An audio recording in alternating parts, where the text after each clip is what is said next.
แอมนะคำนวณเอาไปตีบ่มันไอซื้อมาให้เด้อสบายดีแม่โอ้ฮาก็ออกจากป้ามาเด้อโอ้มานำลูก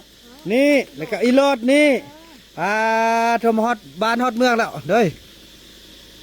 ไม่ยังพ่ออีกขี้ก็มาเนี่ยพี่น้องเอ้ยอีกคุณก็มาโอ้เอายามาขายเดยป้าโทรสติ๊กหนึ่งเข้าเนอะเดี๋ยวพี่น้องเอ้ยสติ๊กหนึ่งเข้า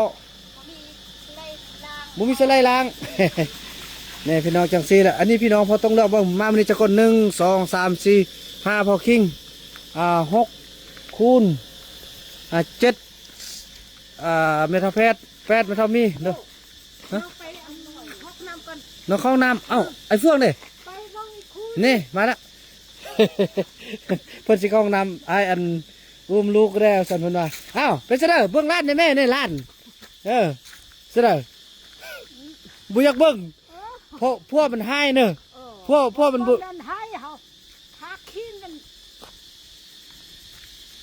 เปรมัดกุดเปรมัดเพิ่นว่าทาขี้มันเข้าตาพี่น้องเอ้ยอันนี้คือแม่ของซาลี่แม่ซาติกพี่น้องเอ้ยเนาะทาขี้มันเข้าตาเข้าขี้มันก็เข้าตาแล้วภาษาตรงเรื่องมันจะได้ก็มัดนะอันเข้าตานะเขามัดเขามัดอันกีตาร์มันยังกีตาร์ละอักมัดบ่มันเอกเบกอักมัด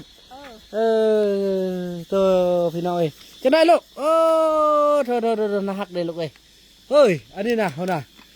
ไอ้คุณเอายามาค่ายเนี่ยพี่น้องเอ้ยโถบอกคุณเอายาพื้นเมืองมาค่ายนี่แหละพี่น้องเขาเจ้าก็เป็นอาชีพเสริมแล้วเดี๋ยวนี้นะเขาเจ้าเปมาค่ายเบาน้ำพับซื้อเลยพี่น้องนี่มาก็มีแต่เขาจะมาตากเนาะนี่แหละพี่น้องยาฮักเดียวแท้เลยนี่เห็นบ่เขาจะฟักมาแต่ป่ามาเบาหน้าก็มาล้างแล้วก็ไปตากอบพี่น้องเอ้ยเนาะโอ้คุณว่ะคุณนำมาแหละบอกมาเพื่อนอันภาษาอีแม่ว่าจังมีอย่างก็ปากกาปากเกิดปากกาปากเกิดป่าละตึงคุณป่าหันไปป่า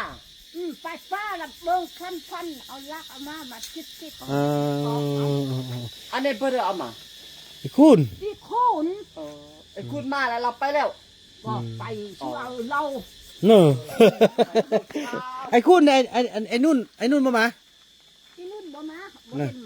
มาเถอะพี่น้องเอ้ยเนาะคือว่าแจงข้าวซาลิมฮอตมาเทิงแล้วเด้อเนาะส่วนยาพื้นเมืองพอตรงเรื่องฮันตอนนี้บาบุนำยังรับออเดอร์อยู่ส่งฮันละส่งทั่วประเทศเนาะพี่น้องเนาะแล้วก็ถือว่าท่านได้อยู่นครหลวงจันทร์ก็อย่าลืมทางอันนั่นเด้อไปแวะเอาโยฮันเนาะฮันไข่เครื่องของเอื่อยอยู่ทางอันทางเข้าของอันซุ่นฟูเนาะมื้นพากันกวดเด้อกวดงามเด้อกวดกองล่างงามเด้อแม่พี่น้องเขาจะไปเอายาพื้นเมืองมาค่ายจังซี่แหละเปเอาเข้าไปให้โยฮันกินแล้วเขายาพื้นเมืองมาค่ายเพื่อเสริมสินค้าของเขาเจ้าจังซี่แหละพี่น้องเอ้ยเนาะเพื่อซื้อข้าวซื้อน้ำให้เขาเจ้าจังซี่แล้วทั้งหมดทั้งมวลมี19 คนพี่น้องเนาะตอนนี้เขาเงียน1พี่น้องเอ้ยเนาะคลิปนี้บ่าวบุญนำขออนุญาตจบคลิปกันสักนิดก่อนแซ่บบ่แซ่บเนอะเมทัลมีเป็นเมทัลที่บ่าวบุญนำได้พบครั้งแรกในเมื่อ4 ปีก่อนพี่น้องจื้อกันอยู่เนาะโอ้ยอยู่นำลูกมาฮอต4 ปีละอายุฮอต30 ปีเด้ออยู่กันต้นๆฮอต